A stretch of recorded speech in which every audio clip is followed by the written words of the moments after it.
High বন্ধুরা, দেখো আজকে আমাদের দুপুরের মেনু। এই যে সর্ষে পোস্ত দিয়ে পমফ্রেট ভাপা, আর কি আছে, ও সেই রেজালা, পটলের রেজালা,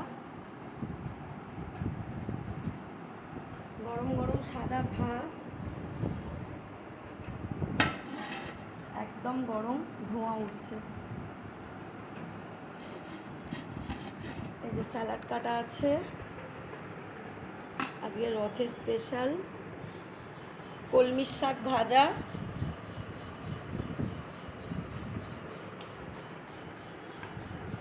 আর এই যে শাক ভাজা দিয়ে খাওয়ার জন্য লঙ্কা ভেজে রেখেছি, আর হচ্ছে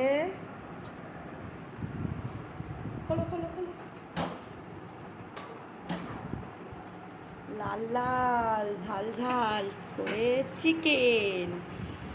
দেখো তো বন্ধুরা কীরকম হয়েছে, এই দেখো চিকেনের পিস, দেখো লাল লাল করে ঝাল ঝাল করে চিকেন কষা। এই হচ্ছে আজকে আমাদের দুপুরের মেনু। মিষ্টি এনেছি, কোল্ড ড্রিঙ্কস আছে, আজকে আমাদের বাড়িতে একটু খাওয়া দাওয়া হবে।